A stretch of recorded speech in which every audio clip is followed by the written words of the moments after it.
You can go ahead and get started, Oliver.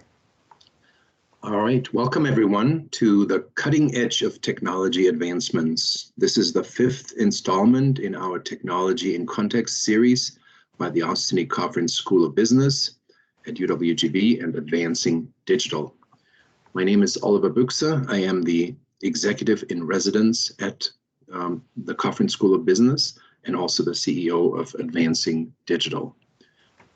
Those of you who have been with us for a few sessions, you have seen this page a couple of times. We have covered most of the basic technology trends of emerging technologies, AI, interface technologies, robots. And today we're going to look at what I call the cutting edge, what's out there. This is going to be the last foundation class, and starting next week, we're going to look at specialty topics. So how do all of these new technologies impact aspects such as racial bias, democracy, the future of our planet, and so forth. So there's two things I want to accomplish today. The first one is enable you to track the cutting edge of technology in the future on your own if you choose to do so. Of course, you can also wait until next summer and get the convenient update from me. But there are two really great frameworks, one from Gartner and one from Deloitte, that I'm going to introduce to you, and you'll see the different perspective that they take on cutting edge technology. And then I have chosen a couple of specialty topics. This time it's faster and smarter, the emergence of responsibility and trust. And then a very exciting topic, sort of this fusion of biology and technology and some of the implications of that. If we have spare time at the end, I have a couple of sort of fun technology slides in there that we can go through.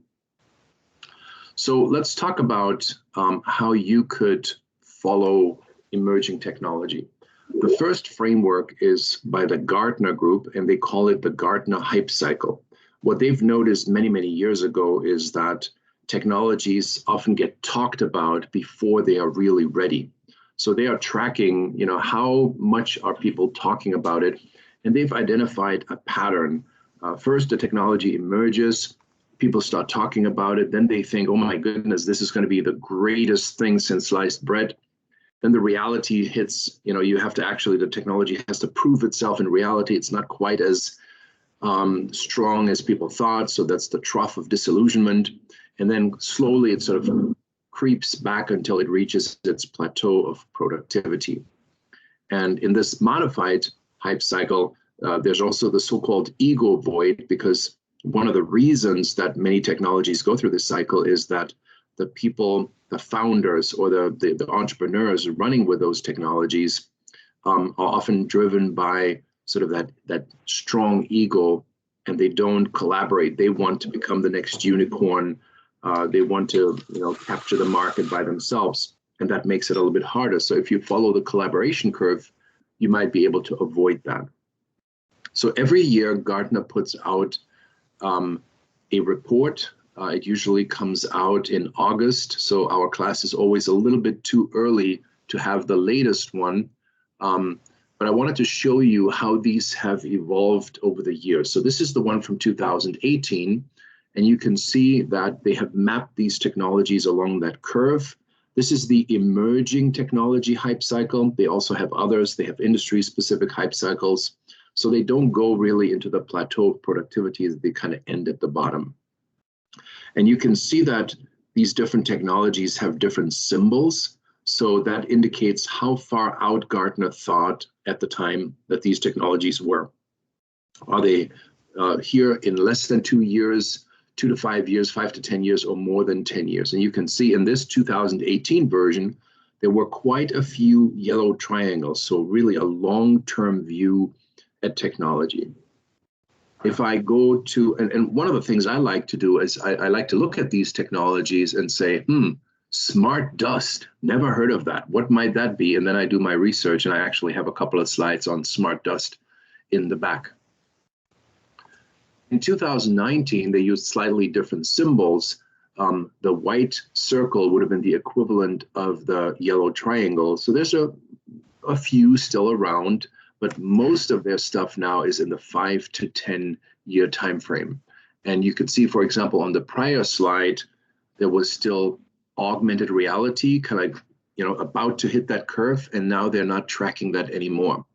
The reason there is so much turnover in their hype cycle is that they're tracking 1,700 plus technologies, according to their own statements. And every year they're choosing the 30 most noteworthy of them. So clearly there could be influences that change their selection one year over the other.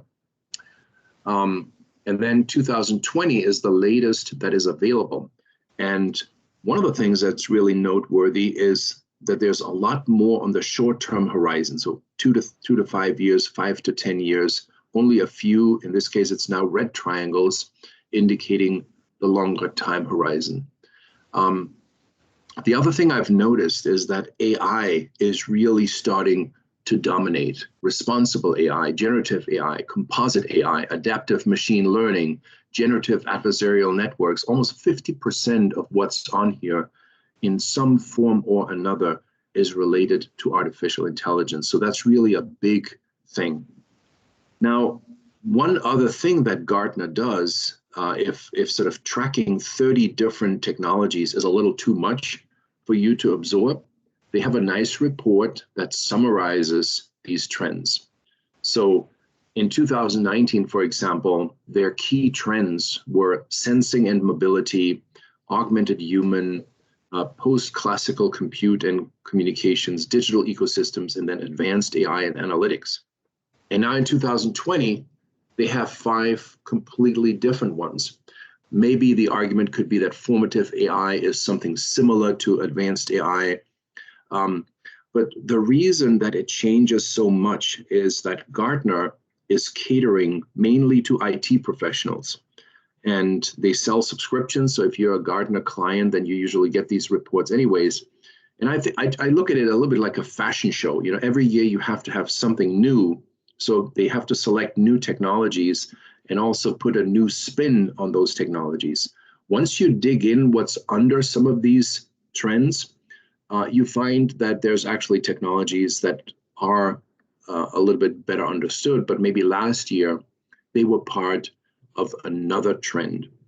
So Gartner takes a little bit more enthusiasm. You have to have a little bit more of a knack for technology. And so I'm not going to go into a whole lot of detail on this one, but it is a great resource. If you Google Gartner Hype Cycle 2021, that should be coming out in August, and then you can sort of see how much has changed in the last year. This is the second framework by Deloitte.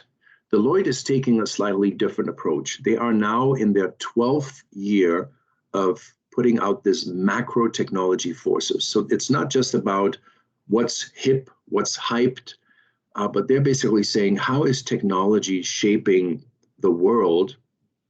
And can we put these trends into a framework? So their framework changes only on the margin. This is from 2020. I will show you the 2021 in a moment. So you can see they had these 4 verticals: enablers, foundation, disruptors, and then what's on the next horizon? Where are we moving with all of that? And in 2021, they reorganized it a little bit. The foundation ones actually moved to the bottom, but the other horizons remained the same: enablers, disruptors, horizon next. And then they added something that I think is really cool. What's the end game? Where is this pointing? And that's worth talking about. So I'm going to go through each horizon here a little bit. The first one is interaction. If you recall, we talked about interface technologies in one of our sessions. So there was stuff in there from communication with machines, conversational AI, digital realities or augmented reality, virtual reality, parallel reality, right? So that's that middle box. And then moving to the ambient experience. If you recall, I was talking about the smart home, how the smart home gets to know you, and you don't really have to do much anymore. You don't have to think much anymore. You can just comfortably navigate in a digitally empowered environment, because the environment has collected data about you, it knows your preferences, and according to your settings or boundary settings, it basically does what it assumes you will like. And that makes our life simpler. Just like our brain is essentially programmed to do a lot of things on autopilot, that's how we can talk and walk and look at our iPhones while we're walking, while at the same time channeling the remaining attention to what really matters, right? And so this simplicity means a lot of mundane tasks that today we have to focus on. We have to turn on the light, turn on the remote, set the temperature. All of these things will sort of fade into the background, and technology will just be there operating in the background while we can then focus on whatever is important to us, maybe communication, maybe entertainment, and so forth. The middle level is around intelligence information. So it starts out with data and analytics. There's a lot more data available, the great explosion of data, visual data, structured and unstructured data. And there's many technologies that allow to manage that data better. One of the big new trends that's actually in the Gartner report is called data fabric, meaning that if you have this gigantic data warehouse, sometimes it's really difficult to even know what all is in it. And a data fabric is essentially a layer of metadata, sometimes created by AI, that organizes the data, puts categories onto it, almost like Gartner is putting these trends on top of the individual technologies, and it helps better understand what data you have and how it could be used. And then, of course, the big tool to analyze that data is artificial intelligence. We've talked about that in one of our sessions as well. The next level here in the Deloitte framework is exponential intelligence. So machines are no longer just able to absorb structured data, but also unstructured data, symbolic data, can understand language, can defer meaning.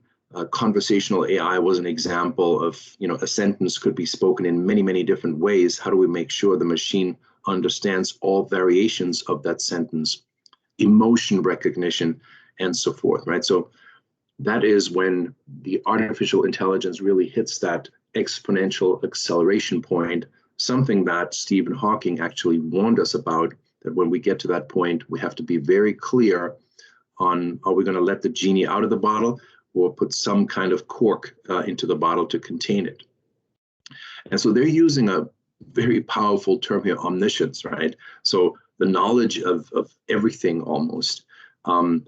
There's no such thing yet as general artificial intelligence, but we'll address that in this presentation as well. And then the bottom layer here is sort of the computation layer. A big trend has been to put all the data into the cloud and a lot of the data processing capacity into the cloud. That has enabled people to participate differently, have a different layer of security and flexibility, accessing the data from anywhere in the world. Distributed platforms was the next level, and then quantum computing is the big breakthrough in the next horizon, and I will address that in more detail. So here the theme is, the end game is abundance. In a world where essentially there's a digital version of the world, you could imagine there's an abundance of data, an abundance of connections, an abundance of places where that data is being stored, an abundance of ways in which it could be computed. And anyone who can do it faster, more flexibly, with more reach and scope is going to have an advantage. So we'll talk about how quantum could be the big game changer. In their foundation, they have a couple of sort of really bread and butter things, the business of technology. How does the IT function in an organization have to evolve to play a key role? And core modernization, which basically means all the systems that your organizations are running on. You don't have to throw them all out and bring in AI for everything, but there's a process of modernizing these core systems, and that's frankly where the IT industry is still earning most of its money.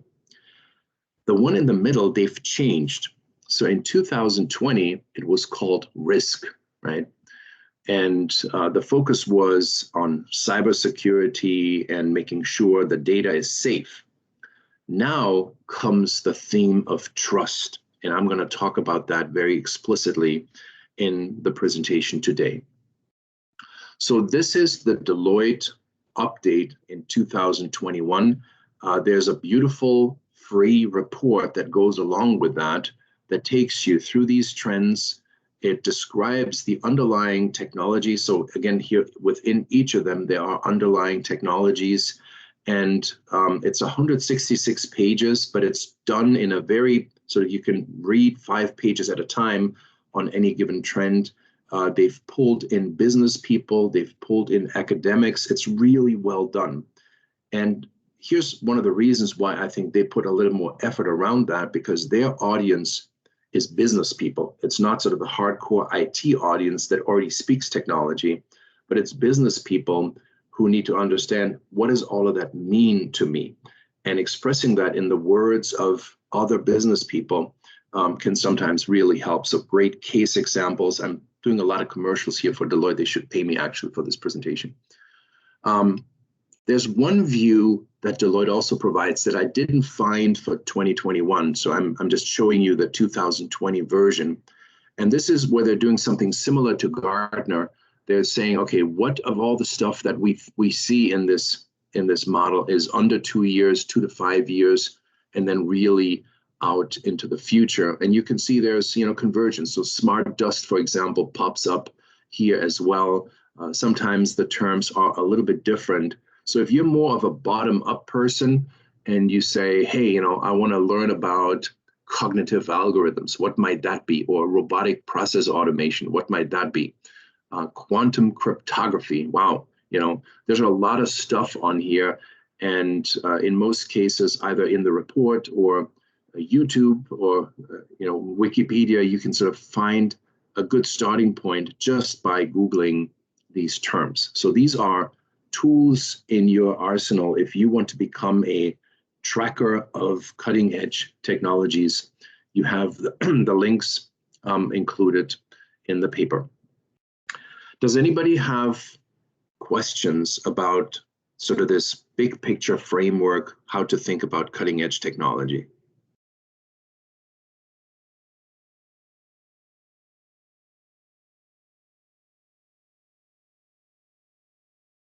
Okay, hearing none, so we shall move on.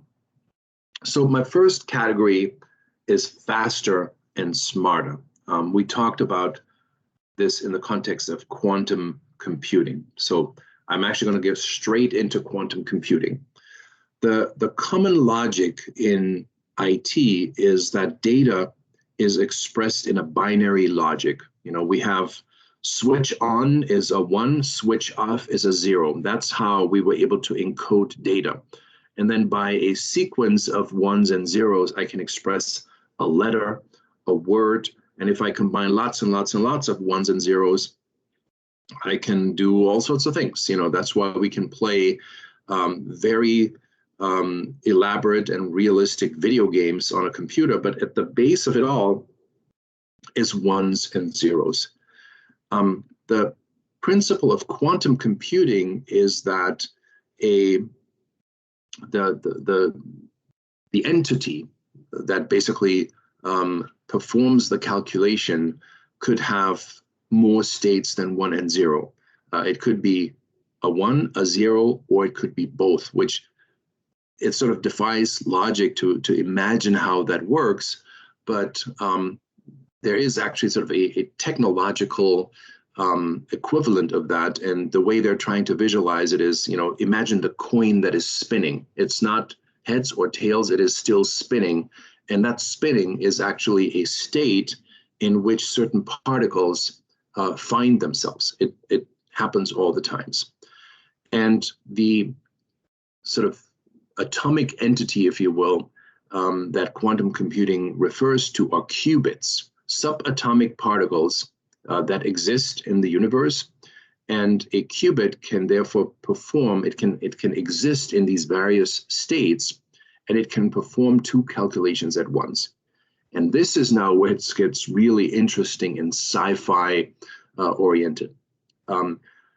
In some logic, these qubits can be connected to each other.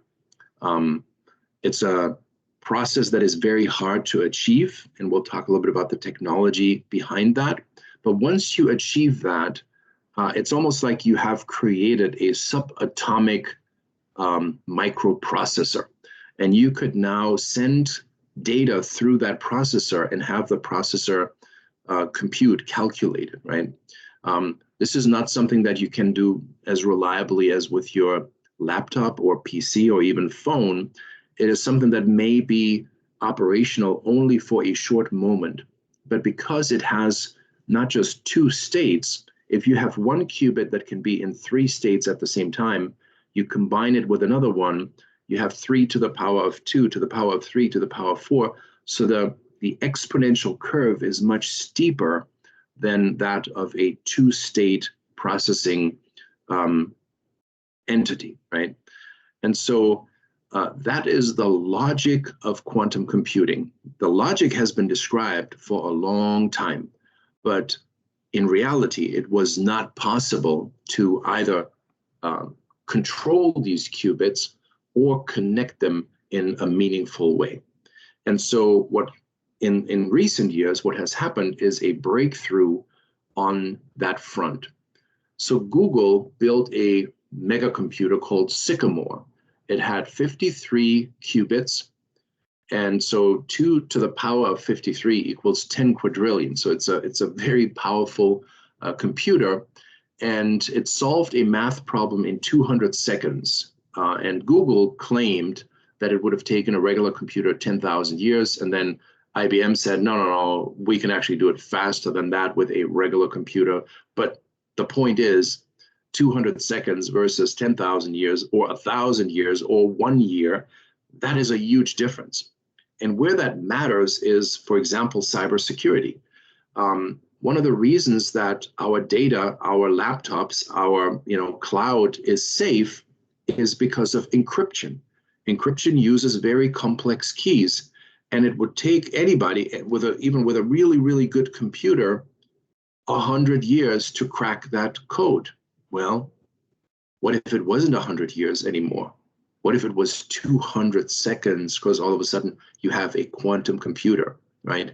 That would revolutionize cybersecurity, because all of a sudden everything we thought was safe was no longer safe. So you can imagine there is a race underway to build these quantum computers, figure out how to make them in the first place, how to operate them, how to keep them stable long enough that you can do something practical with them. So we're in the early stages of that exploration.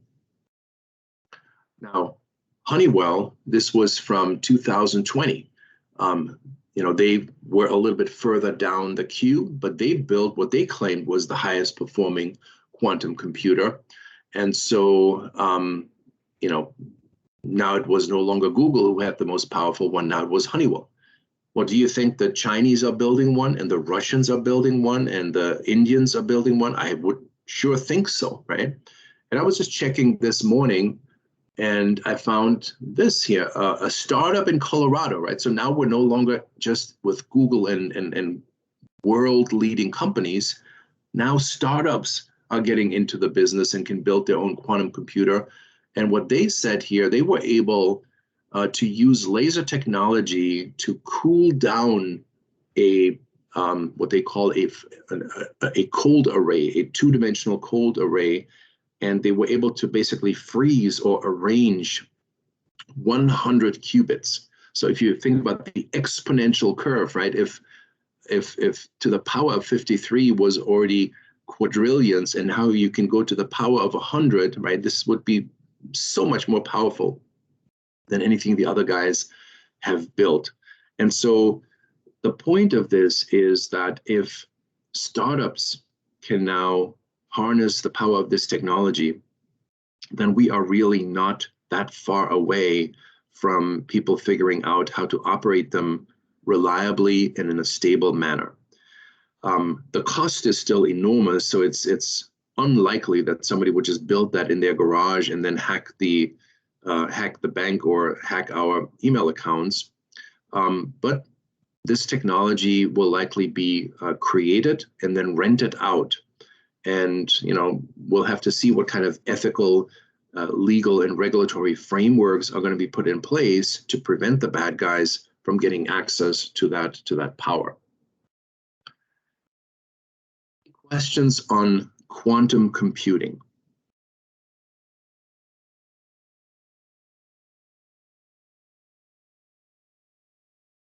All right, so remember, extremely powerful. It reduces processing time from years into seconds.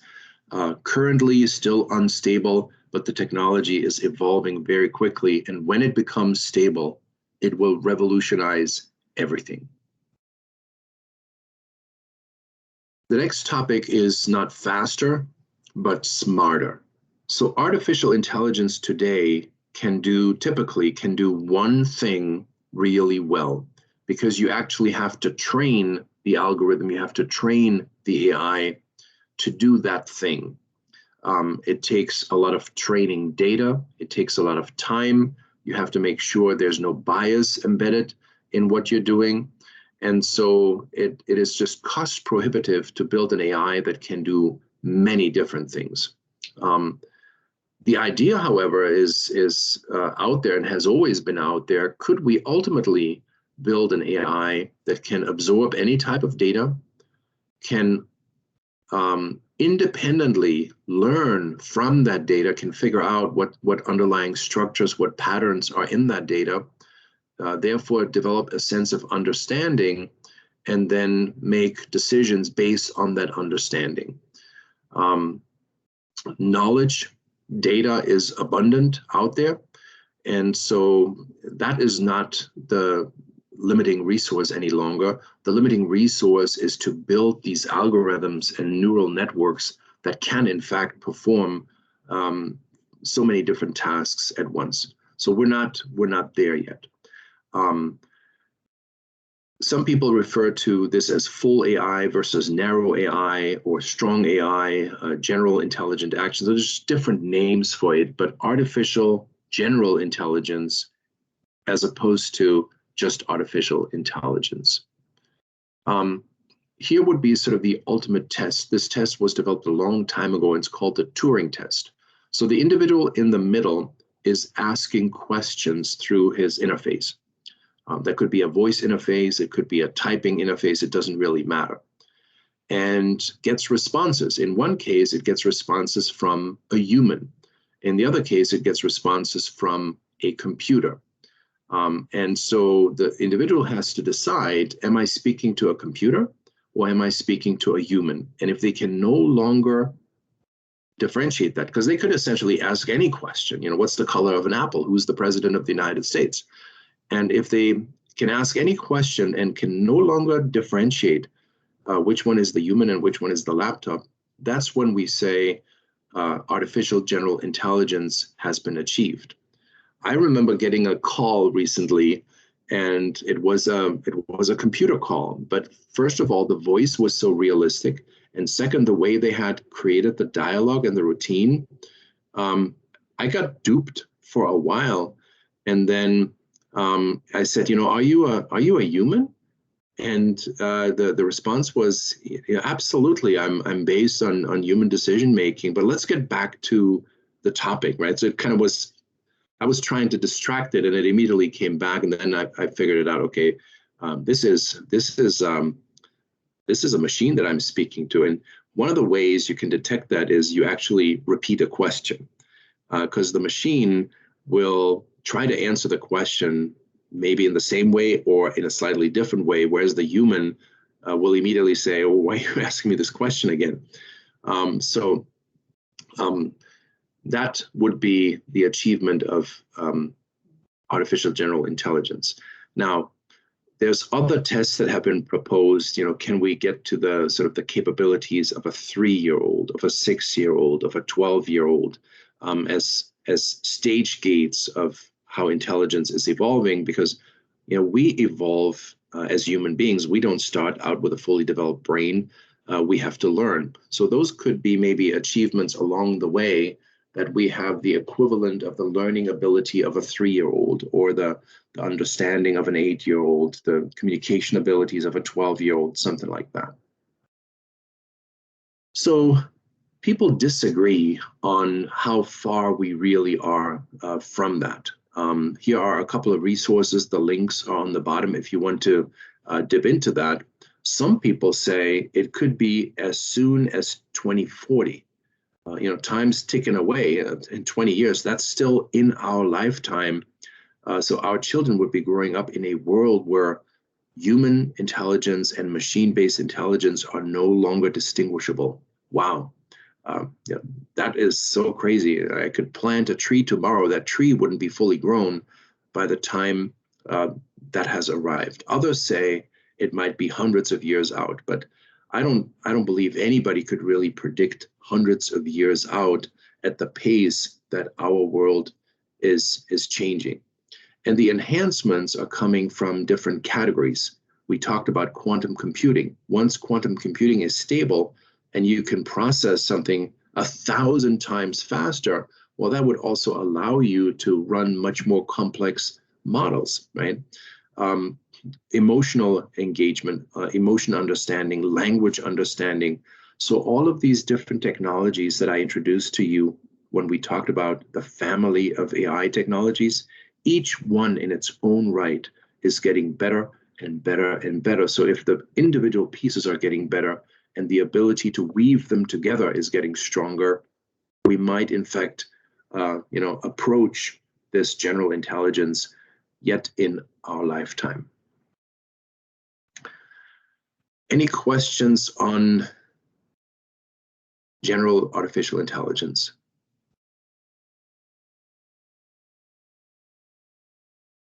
You guys are all very quiet today. Is anybody still there? I'm here. Okay, good. Just wanted to make sure. All right. It looks like Nan Nelson has a hand raised. There we go. Please. I'm just wondering if there's some thought about granting legal personhood once a certain level of artificial intelligence is achieved. So if you've listened to me speak, I've mentioned the movie Bicentennial Man many times, right? And that's sort of the struggle of Robin Williams in that movie to emerge from a utility robot into, at the end of the day, sort of a fusion of machine and biological entity that actually earns the designation of a person, right?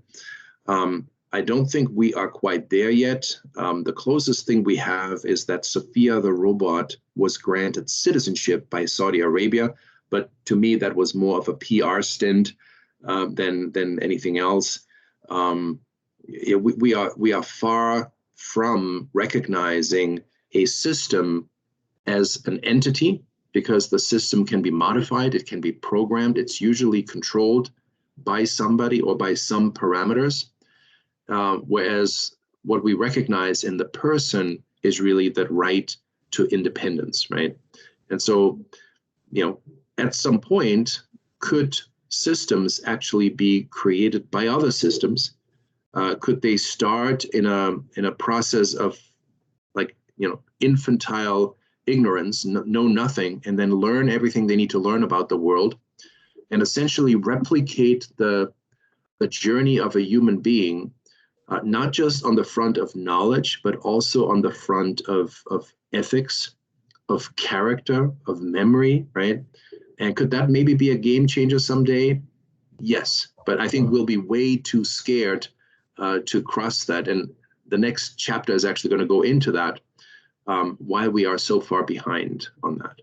I'm thinking along a little bit different line. That is, I recently read that a river in India has been given legal personhood in India, not because it's sentient, but so that it could be granted independent legal representation. In other words, someone that would be acting in its own interest. And I think I can see that, there might be an argument that someone should be acting on behalf of these entities once they reach a certain level, even if they are not themselves conscious. That could be. That could be. So I misunderstood personhood. That's a little bit like the concept of an organization is a legal person, right, or something like that. Right, except yes. as I say, it was a river in India that they granted personhood right. to. That could be, you know, if Google's I'm blanking on the name,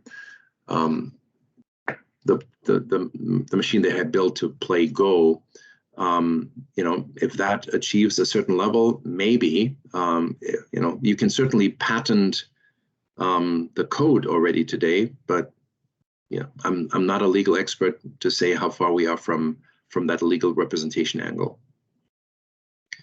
Other questions?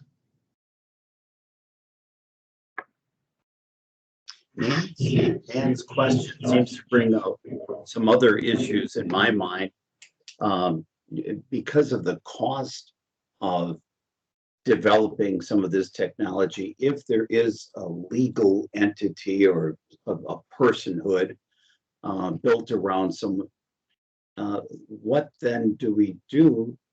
You know, it also increases that the inequity between the haves and the have-nots. The people that are able to develop this stuff and promote it, as opposed to the people that could not afford it in ultimately rule or vote, or, you know, whatever rights they're given. Right. Well, if you think about it, in a way, we have the most democratized access to capital that we've ever had. Because back in the old days, it was only the rich and powerful who could develop new innovative things, because they were the only ones with access to the resources. Today, in a venture capital driven world, there are so many examples of, you know, young people, old people, anybody, somebody in their garage coming up with an idea, building a prototype, and then getting, you know, millions and millions of dollars of funding. Then some analyst says, you know, this is going to really take off. It becomes a unicorn with $1 billion valuation. It goes public, and voila, you've got a bunch of people who are all of a sudden billionaires and can now reinvest that money in new ventures. You know, just look at Elon Musk and all the things he's able to do. So principally, the ability to fund a new idea is already greatly improved. Now, once you have it, once you have quantum computing, or you have this general AI, could you have, for a period of time, such a dramatic competitive advantage that you can drive everyone else out of business? Look at what Amazon is doing to the entire retail industry, what Apple did to the music industry, right? So that, to me, is a relevant question. And what happens if the North Koreans get it before us, or if the Russians get it before us, and they're taking down our entire cybersecurity framework? They're taking down our utilities, as they just tried or did, our pipelines, our banks, right? You could hold the rest of the world hostage if you achieve this superior state of technology before others. And that is why it is a global race, both for quantum computing and for AI. Even with some of the cyber hacking that's going on, you know, who really knows what's behind some of it? Right. Yep. And right now they're doing it through scale, you know, so they have massive buildings somewhere in Russia or in Ukraine with thousands of people in it. And there's a mass of people trying to exploit a vulnerability. If in the future you only need one person, because they essentially have a supercomputer, a true supercomputer at their disposal that can try what 1,000 people can do today, well, then there's no stopping that anymore. Any other questions?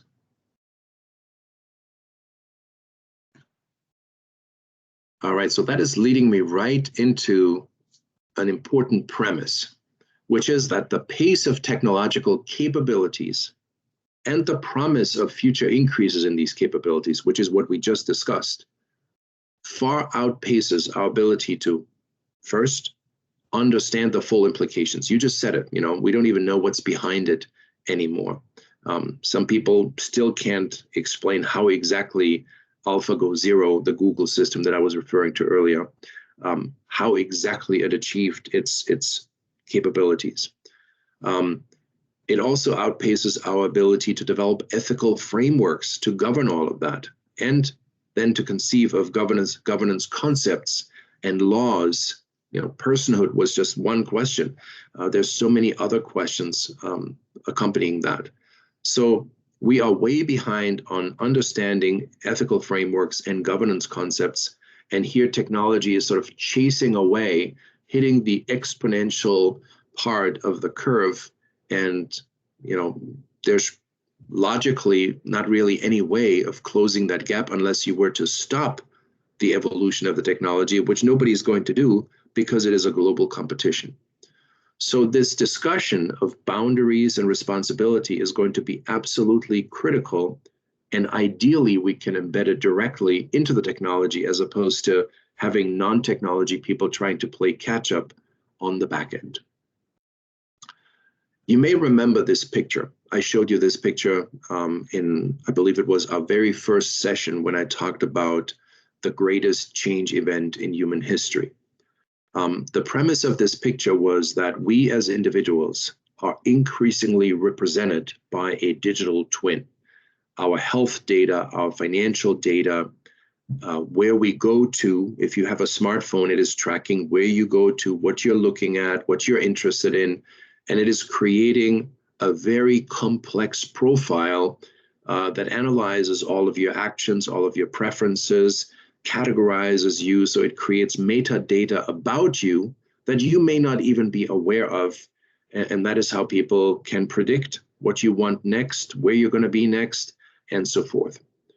And today, we are largely unprotected in this type of scenario because we as individuals do not control that data. The data is owned by the Googles, Apples, government, health organizations, financial institutions, and they have the ability to aggregate that data, analyze that data, and so forth. We don't really know it.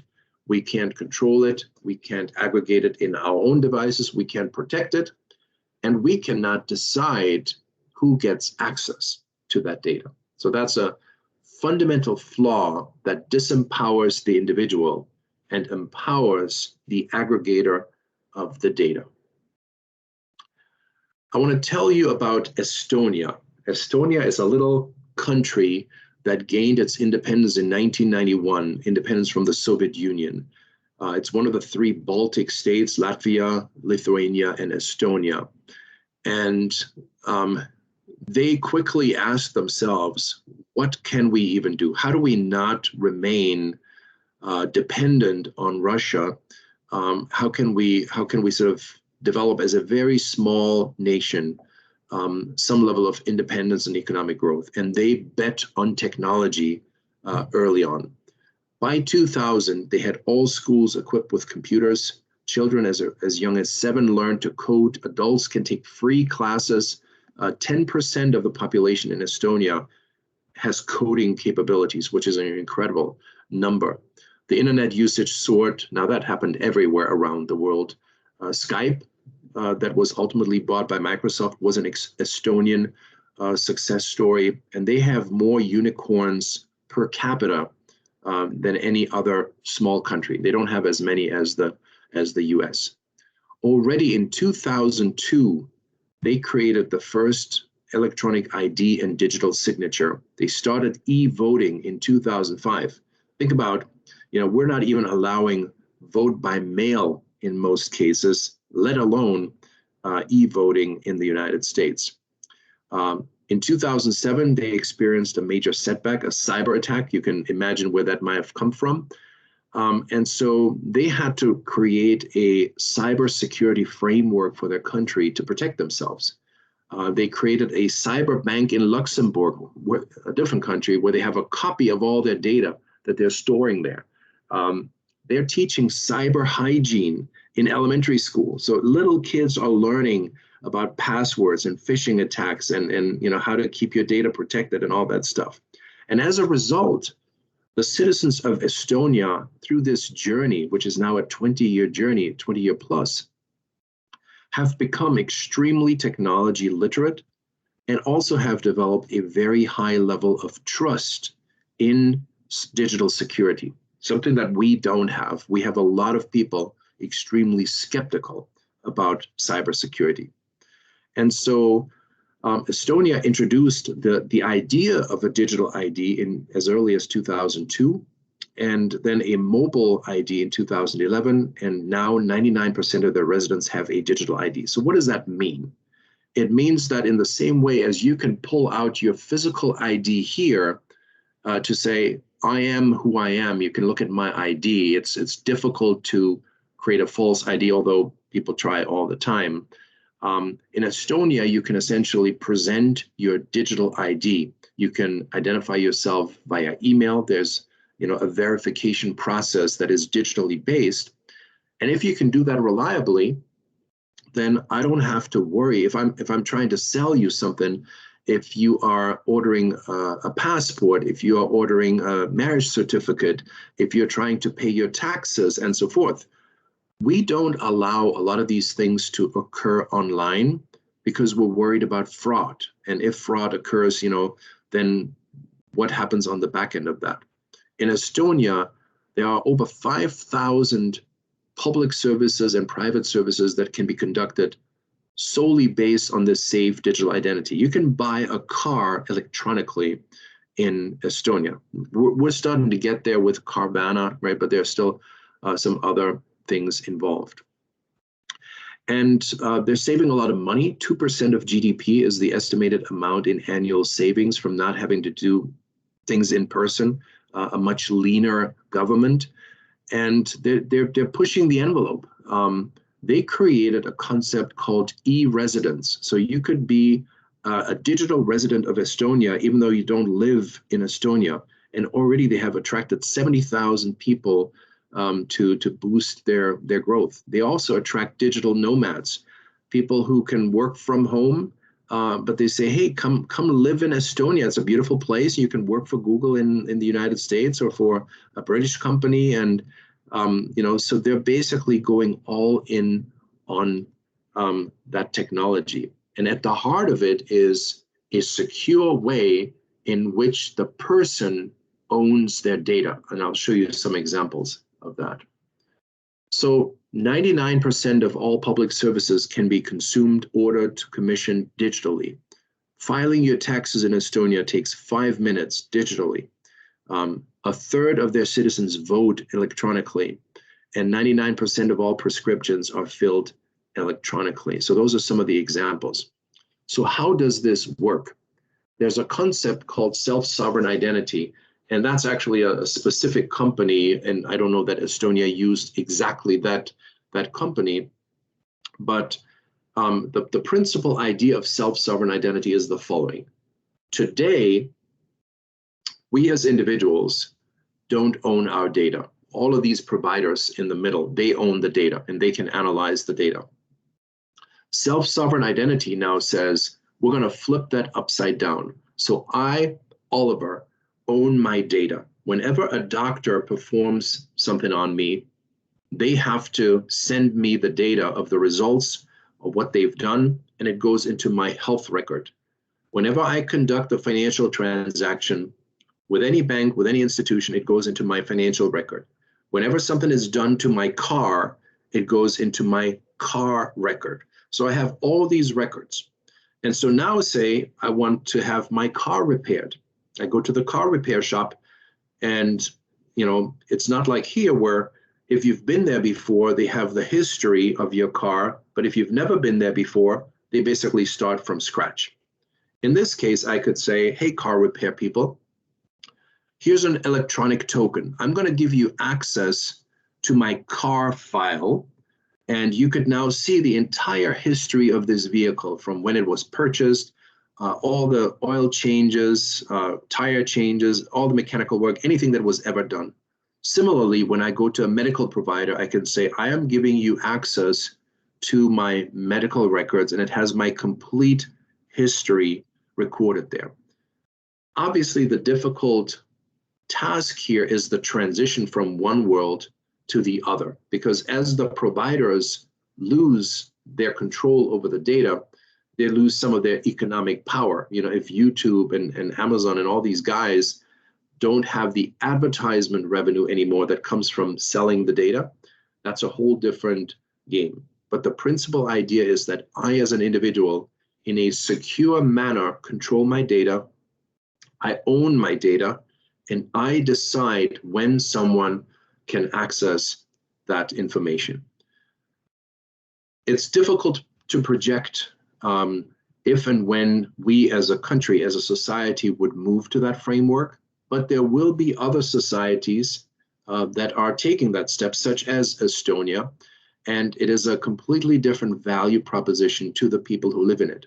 And there will be migration at some point of people who prefer a different principle of digital sovereignty.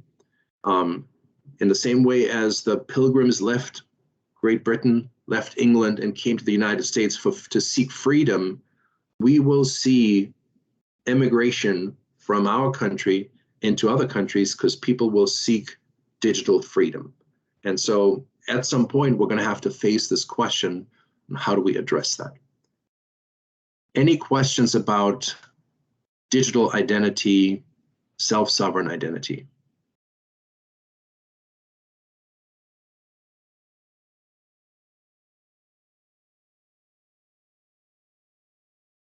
All right, then let me go to the next concept, which is responsible AI. If you saw the presentation on AI, this was one of the last slides that I had shared with you then. So in the European Union, a framework is emerging, has been established actually in collaboration with all 26 countries that says, how do we develop and deploy AI in a responsible manner? So there's all these principles that have been created. Lots and lots of companies are testing these principles, are reporting back what they are learning. The framework is being improved in an ongoing manner.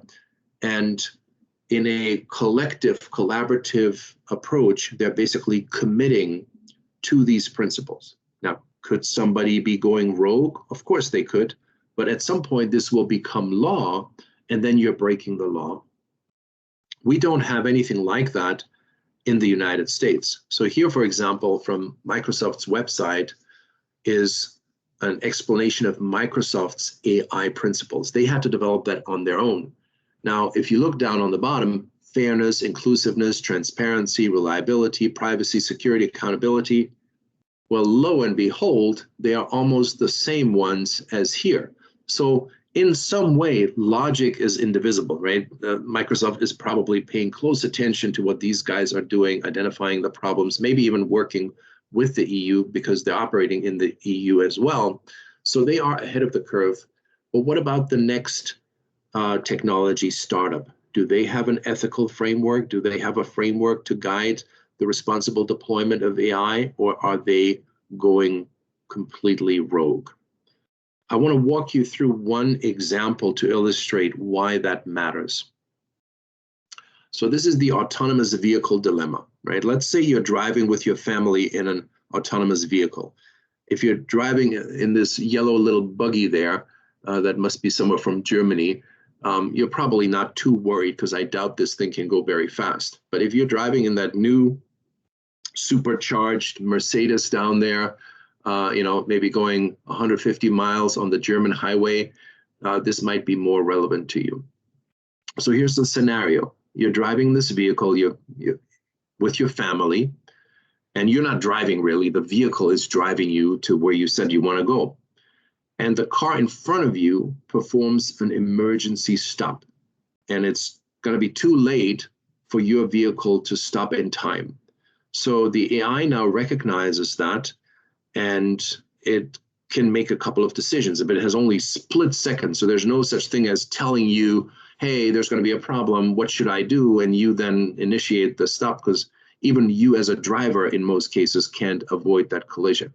So the system has a split second to say, okay, we can do a full stop, try to reduce the speed as much as possible, but then bang into the vehicle in front of us, which might risk injury to myself, my family, and the passengers of the vehicle in front of me, right? So there's a high cost to that course of action. Alternatively, I could swerve to the right, avoid the collision, but there are people on the side of the street, and I would be most likely hitting some of them. Now, that might avoid injury to my family, but I could actually be killing those people on the side of the road. Or I could swerve to the left, but there is an overpass pillar, and so in that case, I would not be hurting anybody else, but the chance that severe injury or death occurs to my family is much higher. Now, the car cannot make that decision. It has to be prepared to make that decision. And in order to be prepared to make that decision, it needs parameters. What do we value more? Our own safety or the safety of others? Our own safety or the life of others? Our own life or the life of others? And some research has been done on preferences that people have. So I'll show you some of that. The graphic here on the left that is marked with letter A shows in a comparison of the choice on the left and the choice on the right, if there's a bias towards the choice on the right. So you can see here there's a small bias for inaction versus action. So people are basically saying, we'd rather have you do nothing than do something, which is pretty amazing, right? People have a slightly stronger bias to say we should spare the pedestrians. We should not save ourselves and hit the pedestrians. Among the pedestrians, there's a slightly bigger bias for sparing females than males, sparing the fit versus the fat, sparing people with a higher status with a lower status. So in this case, the AI would actually have to sort of assess, who am I going to hit out there? Is it a poor, oversized man? Well then, okay, let's do it. If it's a rich, fit female, let's not do it. Can you imagine the consequences of sort of embedding these types of choices in a automatic vehicle? The next one is people want to spare the lawful versus the unlawful. How do we know if the person I'm going to hit is a criminal, which might make it more acceptable to hit them? Do they have a digital identity that identifies them as criminal? Are they a registered sex offender? Can I figure that out in a nanosecond? Sparing the young over the elderly, which is a cultural phenomenon. And for example, in China, this data skews the other way. The Chinese value the life of the elderly higher than the life of the young, sparing more people over a single person and sparing humans over the pet. And then you go to the right-hand side, and there's a few more nuances there. And you can see there, you know, the cat is on the very bottom, the dog is far to the bottom, but people actually thought criminals are worth less than dogs, right? So this is extraordinary that this data is even being collected. And, you know, some engineer responsible for developing autonomous vehicles has to make these decisions. On what basis? Or are they going to create a settings menu in the car allowing you to actually enter these choices, in which case you would assume the responsibility for the consequences. So you could, in your settings, say, I prefer old people over babies, I prefer dogs over cats, criminals over, et cetera, and then the car would act accordingly if, in fact, it can identify who and what it is about to hit, right? And that is just one example. That's the autonomous vehicle example. There are many challenges that come our way that are related to aspects such as how do we make sure everybody has equal and fair and maybe even free access to the power of this technology? How do we make sure it is safe? How do we make sure it's explainable? If AI continues to learn on its own, maybe when we created it, we could explain how it was making decisions, but then it continued to learn and learn and learn. And now we don't even understand anymore. Again, AlphaGo Zero is one of the examples, or Microsoft's autonomous Twitter engine was another one where, you know, it just became a really bad character and they had to shut it down. Transparency is that explainable AI. Diversity, non-discrimination, and fairness. Is a facial recognition software going to work equally for all races, or is it going to identify, misidentify some people in certain ways? So this is an emerging discussion, and if you go back, I'm going to just do a lot of flips, so don't get dizzy when I do that here. If you go back all the way to the Gartner framework, you will see that responsible AI is actually on that curve. It's moving up the curve in 2020, whereas if you go back to 2019, I did not see it. At that time, it was sort of more technical versions of AI, emotion AI, AI, you know, as a service, edge AI, explainable AI was already there, but responsible AI, I did not see that, and you know, certainly not going back to 2018. So this whole subject of responsibility and ethical conduct is becoming embedded in the technology discussion, and it is really, really time that we tackle that. Any questions on this responsible AI topic?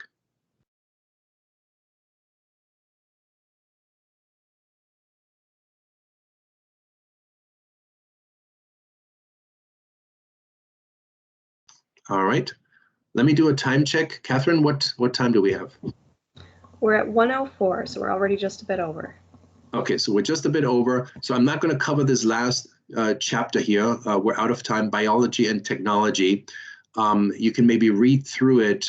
In a nutshell, it will explain to you how biological concepts such as DNA can be used for data storage, and how, and we've talked about that a little bit, how machines and humans, especially machines and brains, are increasingly becoming interwoven, and we are now moving towards two-way communication between the brain and the machine. And then in the very back, you have some fun stuff. Some of it we've already covered previously, so feel free to read through that when you receive the document.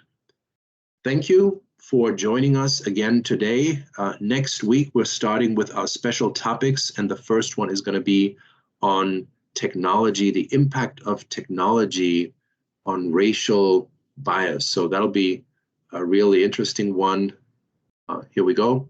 So new technologies and racial bias, July 15th. I hope to see many of you again. Thank you so much for joining today. Bye-bye.